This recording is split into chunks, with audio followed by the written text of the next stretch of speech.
At the time that I wrote The Power of Positive Thinking, to anyone who is looking for success or happiness, I say, believe in yourself. Have faith in your abilities. If you want a life that is full of joy and achievement, you must have confidence in your own powers. When I look around, I find it appalling to realize how many people are handicapped by the malady we call the inferiority complex. Lack of self-confidence is indeed one of the greatest personal problems besetting people today. Everywhere you encounter individuals who doubt their own powers, who shrink from life, who suffer from a deep sense of inadequacy and insecurity, who feel defeated and afraid. The sad thing is, in most cases, such frustration of power is unnecessary. Let me tell you a story. Several years ago, after speaking to a business convention, a very intense man approached me about a matter of desperate importance to him. We went backstage to sit down, and he explained, "I'm in town to handle the most important business deal of my life. If I succeed, it means everything for me. If I fail, I'm done for." I suggested that he relax a little, that nothing was quite that final. If he succeeded, that was fine. If he didn't, well, tomorrow was another day. "But I have no confidence in myself," he admitted. "In fact, I feel I'm just about sunk. Here I am, 40 years old. Why is it that all my life I've been tormented by inferiority feelings, by lack of confidence, by self-doubt? I listened to your speech tonight where you talked about the power of positive thinking, and I want to know how I can get some faith in myself." After listening to this man's all-too-familiar plea, I told him there are 2 steps to take. First, you have to find out why you feel you have no power. That requires analysis and will take time, but to pull you through this immediate problem, I shall give you a formula. As you walk down the street tonight, I suggest that you repeat certain words that I shall give you. Say them over several times after you get into bed. When you awaken tomorrow, repeat them 3 times before rising. On the way to your important appointment, say them 3 additional times. Do this with an attitude of faith, and you will receive sufficient strength and ability to deal with this problem. Following is the affirmation which I gave him. "I can do all things through Christ who strengthens me." I watched him square his shoulders and walk out into the night. He seemed a pathetic figure, and yet the way he carried himself as he disappeared showed that faith was already at work in his mind. Sometime later, he told me that this simple formula did wonders for him and added, "It seems incredible that a few words from the Bible could do so much for a person." In time, as this man learned how to have faith, he gradually attained a strong, steady, reasonable self-confidence. Things now flow toward him rather than away from him. His personality has taken on a positive character so that he no longer repels success, but on the contrary, draws it to him. He now has authentic confidence in his own powers. The greatest secret for eliminating the inferiority complex, which is another term for deep and profound self-doubt, is to fill your mind to overflowing with faith. Develop a tremendous faith in God, and that will give you a humble yet soundly realistic faith in yourself. But how, you may ask, do I acquire this dynamic faith? Well, the answer begins with the study of the Scriptures and the use of prayer, lots of prayer. The Scriptures say, "According to your faith be it unto you." So the bigger your problem, the bigger your prayers should be.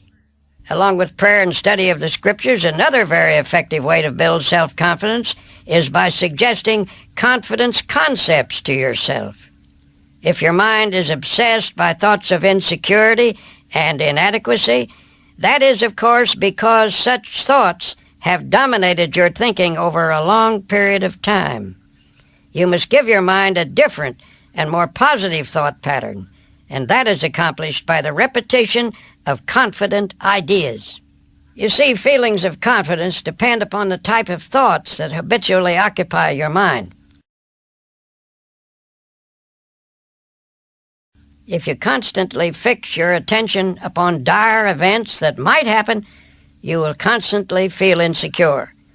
And what is even more serious is the tendency to create, by the power of thought, the very condition you fear. Once when Stonewall Jackson planned a daring attack, one of his generals fearfully objected, saying, "I'm afraid of this," or "I fear that." Finally, Jackson put his hand on this doubting subordinate's shoulder and said, "General, never take counsel of your fears." It has been said that thoughts are things, that they actually possess dynamic power. Well, I've seen over and over again how people can truly think themselves into or out of situations. You can make yourself ill with your thoughts, and by the same token you can make yourself well by the use of a different and healing type of thought. As William James, the eminent psychologist, put it, the greatest discovery of my generation is that human beings can alter their lives by altering their attitudes of mind. Or as Ralph Waldo Emerson declared, a man is what he thinks about all day long. The fact is, as you think, so shall you be. If confidence and happiness are what you want, flush out all your old, tired, worn-out thoughts. Fill your mind with fresh, new, creative thoughts of faith, love, and goodness. One of the most powerful cures for self-doubt is the thought that Almighty God is actually with you and helping you, that He will be your companion and will stand by you, help you, and see you through all adversity. To practice this belief, simply affirm, God is with me. God is helping me. God is guiding me. Spend several minutes each day visualizing His presence. Then practice believing that affirmation. Go about your business on the assumption that what you have affirmed and visualized is true. The release of power and confidence which this procedure stimulates will astonish you. Now, in the same way that you can think your way to confidence, so it is with happiness itself. I once met an old man who absolutely bubbled over with radiant happiness. When I asked him his secret, he said, "Why, it's just as plain as the nose on your face. When I get up in the morning, I realize I have two choices, either to be happy or unhappy. And what do you think I do? I'm not dumb. I just choose to be happy." And that's all there is to it.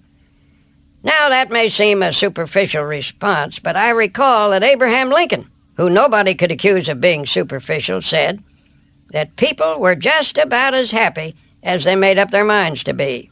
Of course, not all unhappiness is self-created. Social conditions are responsible for more than a few of our problems.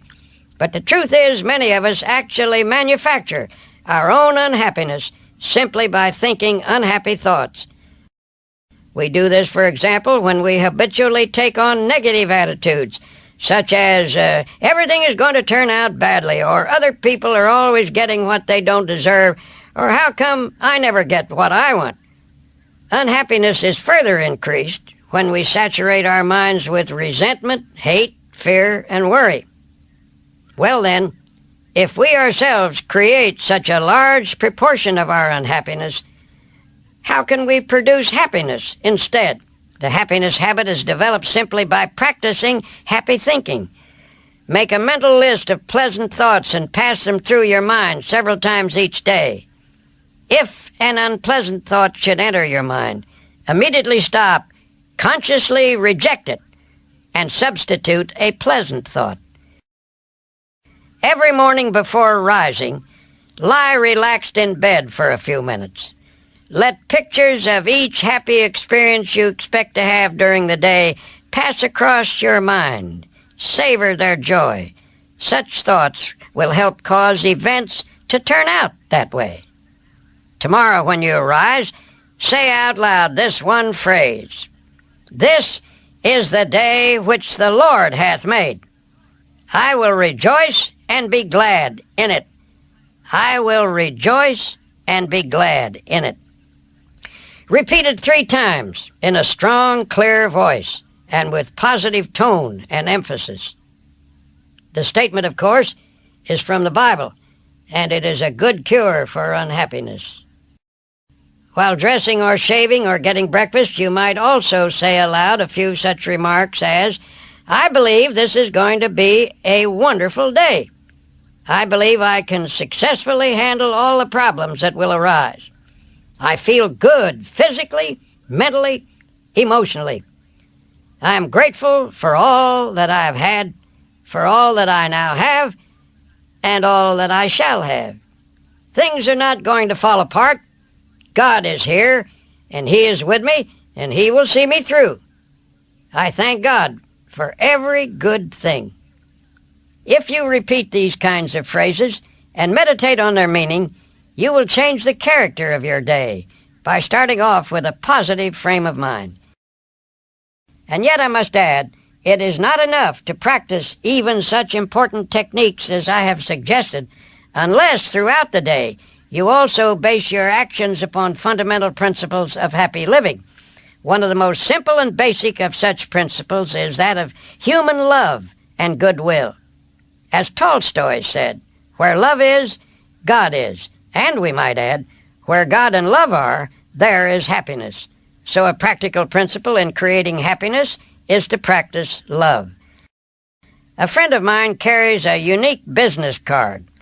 On the reverse side is written the philosophy which has brought great happiness to him and success as well. The card reads, The way to happiness. Keep your heart free from hate, your mind from worry. Live simply, expect little, give much. Fill your life with love, scatter sunshine, forget self, think of others. Do as you would be done by. Try this for a week, and you will be surprised. Chapter 2. A Peaceful Mind Generates Power. How often have you found yourself complaining about how poorly you slept the night before, that you went to bed with an earful of trouble? Given the choice, wouldn't you rather fall asleep with a mind full of peace? The secret to a mind full of peace lies in your mental attitude. The life of strain is difficult. On the other hand, the life of inner peace, being harmonious and without stress, is the easiest type of existence. It is a life which accepts God's gift of peace and embraces the attitude of relaxed trust in Him. A physician I know says that many of his patients have nothing wrong with them except their thoughts. He has a favorite prescription for some of them, a verse from the Bible. It reads, Be ye transformed by the renewing of your mind.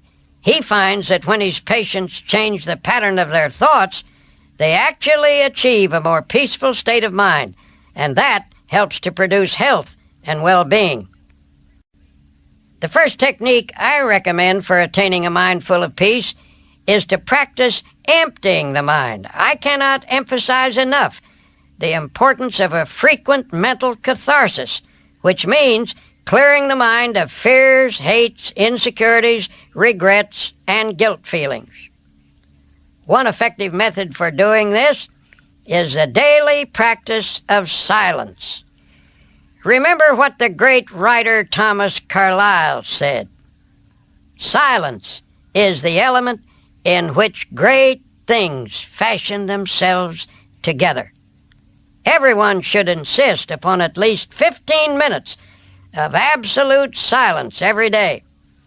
Go alone into the most quiet place available and sit or lie down. Do not talk, do not write, do not read.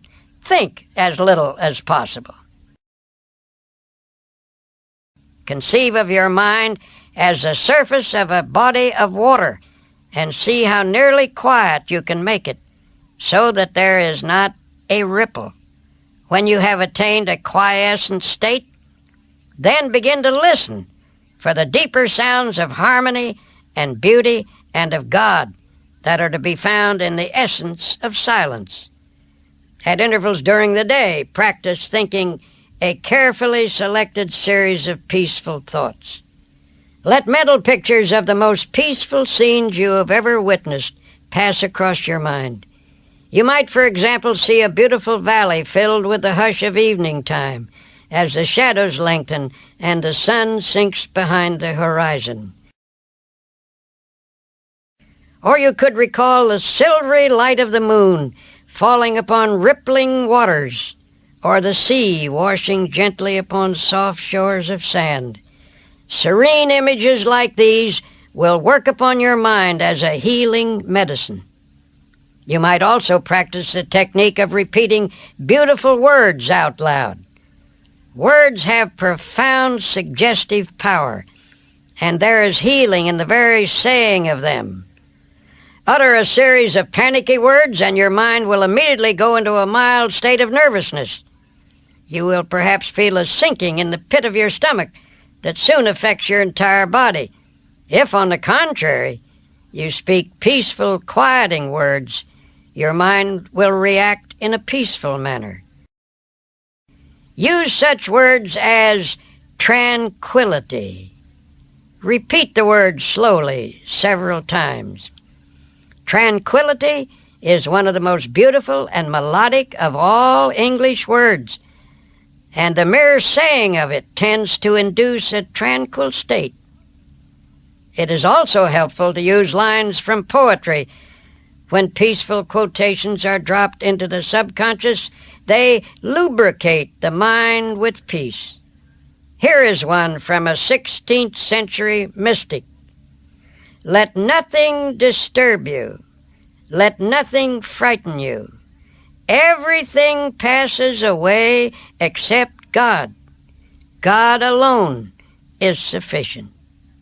There are other practical ways by which you can develop serenity and quiet attitudes. One way is through your conversation. Depending upon the words we use and the tone in which we use them, we can talk ourselves into being nervous, high-strung, and upset. But by our speech, we can also achieve quiet reactions.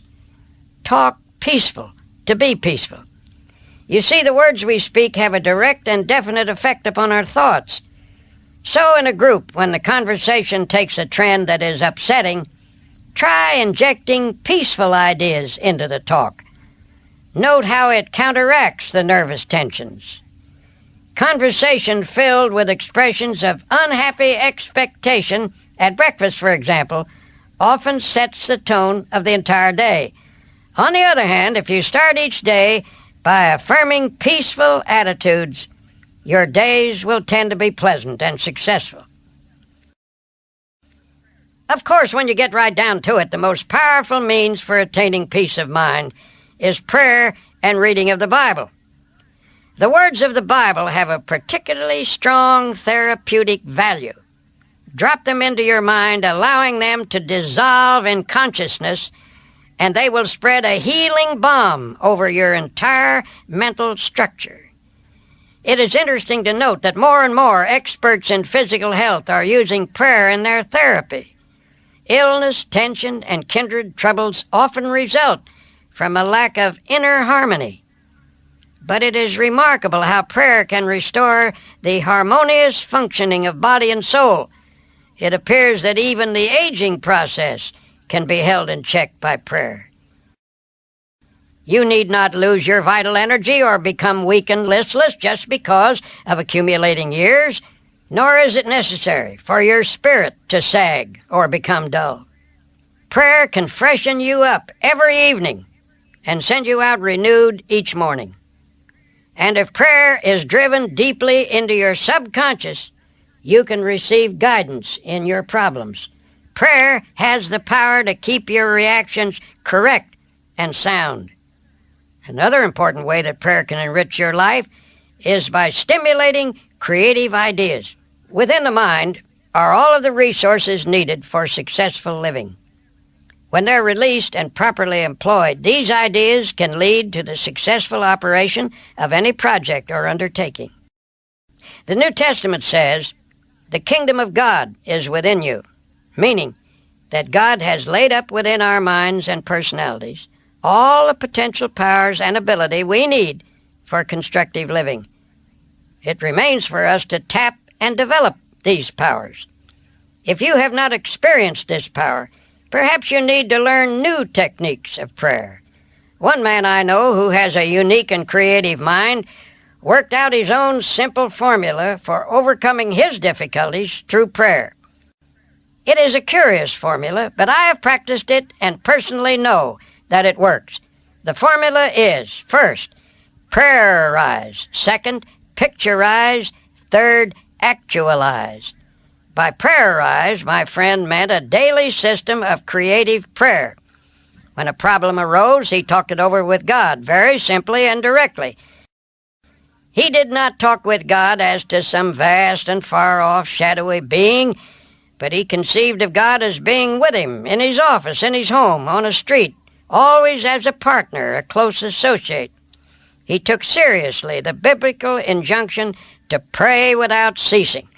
He took it to mean that he should discuss with God in a natural manner all the questions that had to be dealt with each day. God's presence finally came to dominate his conscious and ultimately his unconscious thinking. The second point of this formula of creative prayer is to picturize. As I've mentioned before, the man or woman who assumes success tends to already have success. People who assume failure tend to have failure. To assure something worthwhile happening, first pray about it and test it according to God's will. Then print a picture of it on your mind as happening and hold the picture firmly in your consciousness. Continue to surrender the picture to God's will. That is, put the matter in God's hand and follow his guidance. Work hard and intelligently, thus doing your part to actualize your prayer, the third part of this formula. Practice believing and continue to hold the picture firmly in your thoughts. Do this, and you will be astonished at the strange ways in which the image becomes a reality. You see, religious faith is not something piously stuffy, but is a scientific procedure for successful living. Personally, I believe that prayer is a sending out of vibrations from one person to another and to God. All of the universe is in vibration. There are vibrations in the molecules of a table. The air is filled with vibrations. The reaction between two human beings is also in vibration. When you send out a prayer for another person, you employ the force inherent in a spiritual universe. You transmit from yourself to the other person a sense of love, helpfulness, support, a sympathetic, powerful understanding. Chapter 3. Achieving Your Goals. Several years ago, a concerned father came to me asking, "Why does my son fail in every job he gets?" It was indeed difficult to understand the failure of this young man, for he seemed to have everything. He was from a good family, he was very personable, and his educational and business opportunities were above average. Nevertheless, he had a tragic flair for failure. He tried hard enough, yet somehow he always missed success. Not long ago, I ran into this young man and was amazed at a transformation that had taken place. He was now a dynamic figure at the height of his powers. I asked him to explain the remarkable change. It was really quite simple, he told me. I merely learned the magic of believing. I discovered that if you expect the worst, you will get the worst, and if you expect the best, you will get the best. It all happened through actually practicing a verse from the Bible. If you can believe, all things are possible to him that believeth. When I heard those words, I had a flash of insight. I realized that the key I had missed was that my mind was not trained to believe, to think positively, to have faith in either God or myself. After I adopted that policy, things began to change for me almost at once. I got into the habit of expecting the best, not the worst. And that is the way my affairs have turned out lately. I guess it's a kind of a miracle, isn't it? I told my young friend that what had happened to him wasn't miraculous at all. Actually, he had learned to use one of the most powerful laws in the world, namely, change your mental habits to belief instead of disbelief. It was William James who said, "Our belief at the beginning of a doubtful undertaking is the one thing that ensures the successful outcome of the venture. When you expect the best, you release a magnetic force in your mind by a law of attraction. This force tends to bring the best to you.